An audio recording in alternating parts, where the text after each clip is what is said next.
Today, we're jumping into one of the most fascinating and honestly paradoxical battles in all of history. We're talking about a moment where a legendary general, at the absolute peak of his game, suffers this massive, humiliating defeat. And somehow, that very loss sets him up for his greatest victory. You really have to start with these words, spoken by Caesar himself, right in the middle of the chaos, right after the battle. It's the sound of a guy who just watched his unbeatable army completely fall apart, but who can still, in that moment, see the massive mistake his enemy is making. This quote, it really captures the entire story we're about to get into. So that leads us to the big question, right? How on earth did Julius Caesar, the guy who conquered all of Gaul, a master of strategy and improvisation, how did he end up watching his own veteran legions, men who'd been with him for years, just turn and run in a total uncontrollable panic?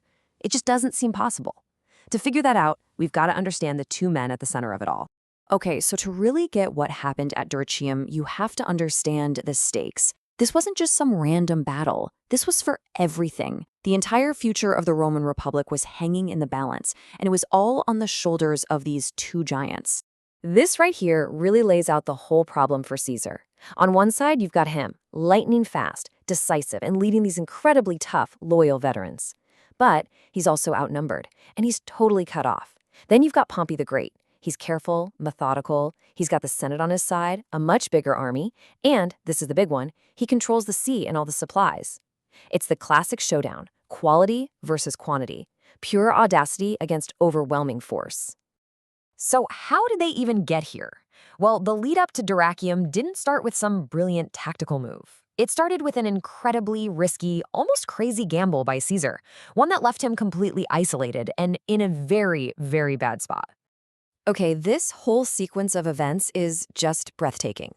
So Caesar, as the head priest in Rome, knew the official calendar was way off by like 3 months. So while Pompey's navy thought it was the middle of winter and stayed in port, Caesar knew it was actually safe to sail. He slips across with half his army. Pompey's admiral, Bibulus, is furious. He immediately blockades the sea, trapping Caesar.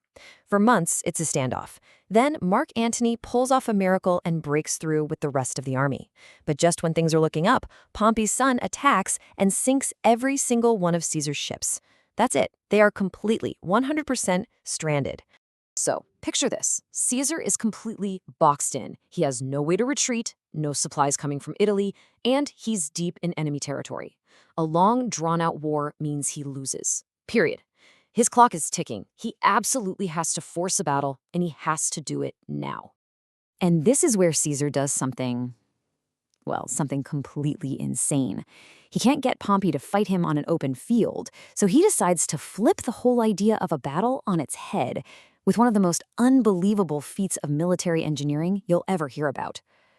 Caesar basically decided to besiege Pompey. Now think about that for a second.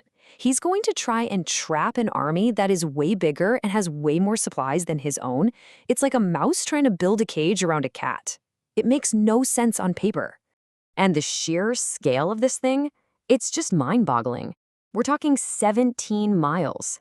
Caesar's outnumbered legions built a 17-mile-long network of walls, trenches, and 24 forts to completely box Pompey's huge army in against the sea.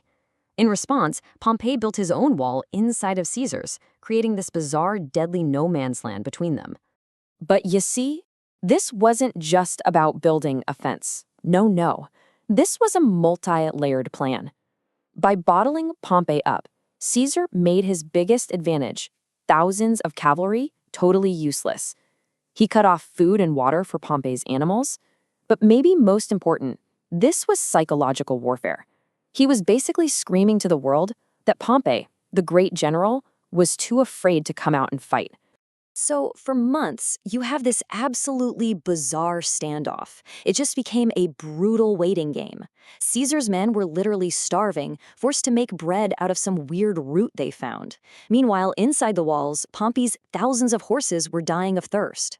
They fought these constant, vicious little battles in the space between the walls. It was just relentless. After one attack on a single fort, they found 30,000 arrows stuck in the walls. Something had to give. So what finally breaks the stalemate? It wasn't starvation, it wasn't a lack of water. It was betrayal. And that betrayal led to a perfectly executed, absolutely devastating attack. The whole thing came crashing down because of two of Caesar's own guys, a couple of Gallic cavalry officers. Turns out they'd been caught stealing pay from their troops, and to avoid getting punished, they defected to Pompey. And they brought a gift, the exact location of the one part of Caesar's 17-mile wall that wasn't finished yet, right down by the sea. And Pompey, he doesn't waste a second. He puts together this brilliant, coordinated assault. He's going to land troops by sea behind the weak spot to hit them from the rear, while at the exact same time, he's going to throw 6 full legions at them from the front. It was a perfect pincer movement, designed to just crush the defenders from every direction at once. And this just shows you how completely outmatched the defenders were. The guys from Caesar's 9th Legion holding that section of the wall were just swamped. It wasn't even a fair fight. They were getting hit from the front, from the rear. Their line didn't just bend, it completely shattered. So Caesar himself rushes in with reinforcements trying to plug the hole, but it all goes horribly wrong. It's just pure chaos. His men get tangled up, Pompey unleashes his cavalry, and suddenly, they break. And we're not talking about new recruits here. These are Caesar's battle-hardened veterans running for their lives. Caesar was literally in the thick of it, grabbing his own standard bearers, trying to physically turn them around, but it was useless. It was a total rout. Now, when you look at the numbers after the battle, you might think, hey, Pompey lost more guys, almost 2,000. But that's not the whole story, not even close. The real damage was who Caesar lost. Nearly 1,000 of his best veteran soldiers were gone, and even worse, 32 of his officers, the centurions and tribunes who were the real backbone of his army. Those guys were irreplaceable. So let's just recap. Caesar's great siege is shattered, his army is broken and on the run. This is a total, complete victory for Pompey, right? Well, this is where the story takes its most fascinating turn. The war could have been over right then and there, with Caesar's army in full retreat. One last, decisive push could have wiped them off the map for good. But Pompey, ever the cautious general, he held back. He just couldn't believe his luck. He was so used to Caesar's tricks, he thought it had to be an ambush and ordered his men to stop. And that brings us right back to what Caesar said. Even in the middle of his worst defeat, he saw it clear as day, Pompey's fatal mistake. Pompey had won the battle, but in that single moment of hesitation, he lost his chance to win the war. And what happens next is that Pompey's hesitation gives Caesar the one thing you never ever give a great opponent, a second chance. The victory made Pompey's officers and senators incredibly overconfident. They thought Caesar was finished. This pressure forced Pompey to stop playing it safe and chase Caesar for one last big battle, which, ironically, is exactly what Caesar had wanted from the very beginning. And that leaves us with this incredible question to think about.